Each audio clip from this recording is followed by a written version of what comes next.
2024년 베트남 다낭 현지인들의 반세오 맛집 반세오 바주엉 세계적인 반미 맛집 호이안 마담쾅. 이 식당들 이용할 때 주의점 팁을 알려드립니다.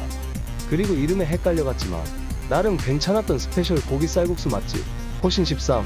그럼 곱창 쌀국수는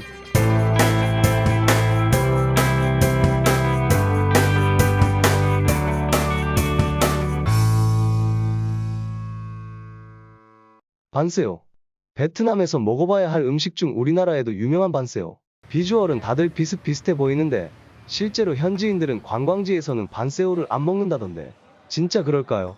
베트남에 왔으면 반세오는 먹어봐야지 하는 마음가짐을 가지고 온지라 여행 둘째 날 유튜버가 소개한 껌따두반 식당에서 반세오가 있길래 주문해봤습니다. 모 예능 프로의 유명 PD님이 표현하길 온갖 식감과 맛이 입안 여기저기에서 터져 나온다던데 직접 먹어본 실상은 그런 것 같기도 하고 아닌 것 같기도 하고 딱히 그렇게 감동받을 맛이 아니었습니다. 뭐 이 집이 반세오 전문점이 아니라 그렇겠지 스스로 위로를 했습니다. 그리고 다음날에 반나절 투어에 포함된 점심 식사 현지인들의 식사 코스로 나온다는 암톡새우 식당에도 역시 거기도 반세오가 나왔으나 딱히 맛의 차이가 별로 없어 반세오에 대한 기대는 그만 접으려고 하던 찰나 어느 유튜버가 알려준 현지인들이 주로 간다는 반세오 바주엉이 떠올라 베트남을 떠나기 전 찾아가기로 결심했습니다. 이 식당은 관광지에서 좀 떨어진 곳이라 해서 그랩 택시를 타고 식당 주변에 내린 후 구글맵을 따라 좁은 골목길을 쭉 들어가니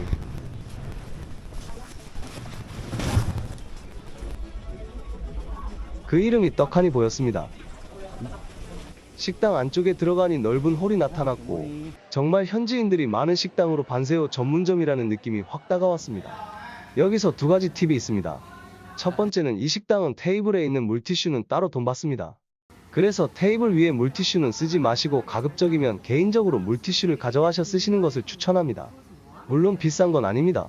두 번째는 라이스 페이퍼의 가장 윗장과 맨 아래장은 청결하지 못하니 드시지 마시길 바랍니다.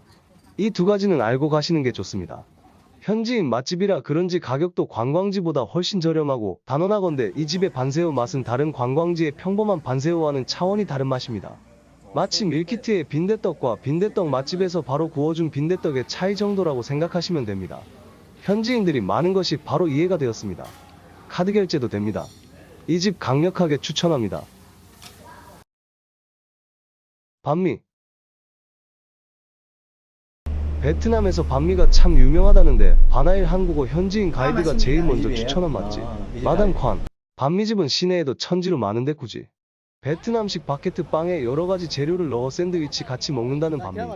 사실 주식으로 먹기엔 애매할 것 같고 맛이 거기서 거기일 것 같아 단지 경험을 위해 한 시장에 한글로 반미집이라고 쓰인 식당에 들어가서 계란 반미와 불고기 반미를 먹어봤습니다.만 특별하다는 느낌은 전혀 못 받았습니다.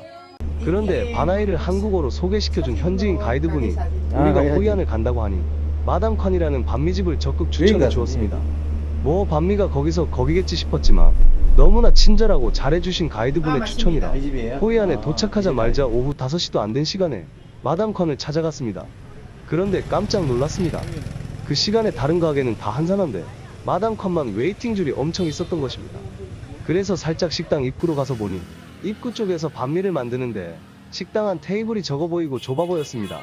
반미 맛보려면 시간 꽤나 걸리겠다 싶었는데 여기서 팁 하나. 갑자기 입구에 직원이 안에서 드실 분 있는지 찾는 겁니다.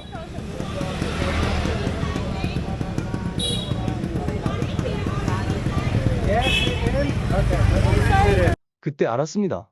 여기 줄 선 사람들은 대부분 테이크 아웃 하려고 기다리던 사람들이었던 것입니다. 그래서 즉시 손들고 안으로 들어갔습니다. 1층만 테이블 식당이 아니고 마담 콴으로 생각되는 어느 부인의 사진이 걸려있는 2층도 식당 공간이었습니다.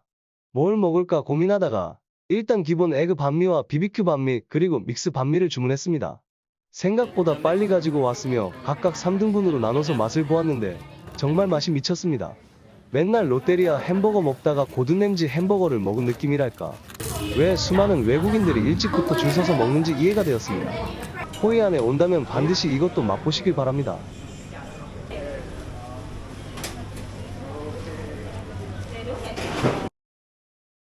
곱창 쌀국수. 포신 13이라는 곳에서 곱창 쌀국수를 맛있게 먹었다는 유튜버 포신 13을 치니 같은 이름의 쌀국수집이 여러 개 나오는데 사진을 봐도 비슷비슷 어느 집이지? 베트남이면 쌀국수인데 일반 쌀국수는 예상이 어느 정도 되는데 곱창 쌀국수가 참 궁금하고 먹고 싶어서 그 집을 찾아가 보기로 결심하고 다낭 출발 전에 검색을 해봤습니다만 호텔 주변에 세 곳 이상이 포신14무로 표시가 되는 식당이라 어느 집이 그 집인지 한참 이미지를 보고 고민했으나 이미지조차 다 비슷비슷해서 추정상 아마 체인점인가 보네, 그런 메뉴가 다 있겠지 하는 착각에 호텔에서 제일 가까운 포신13 식당을 저장해 두었습니다. 그래서 다낭에 도착 후 구글맵을 따라 그 집을 찾아갔는데 막상 도착하니 왠지 유튜브 영상에서 보던 식당과 아니 많이 달라 보였습니다.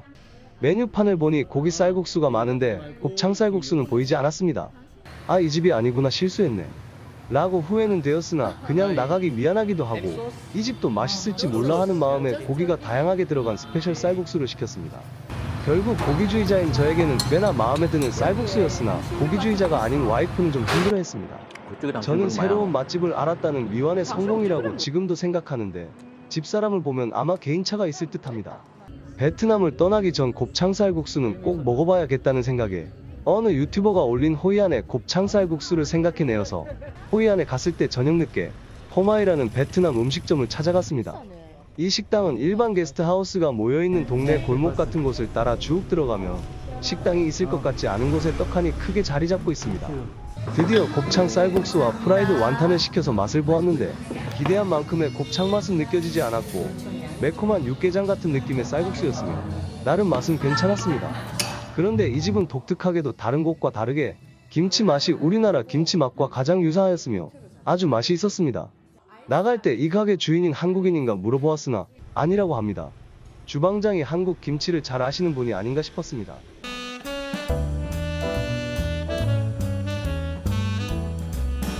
다낭 5박 6일간 꽤 많은 식당에서 베트남 음식을 맛보았으며 그중 가장 좋았던 식당은 위에 반세오 바저, 호이안의 마담宽, 그리고 전에 소개해드린 파라운지였습니다. 이 세 곳은 아마 호불호가 가장 적을 듯합니다. 시간이 되신다면 가보실 것을 추천드립니다. 그래도 가능하면 스스로 열심히 찾아 돌아다니시면서 자신만의 맛집을 찾는 걸 더 추천드립니다. 감사합니다.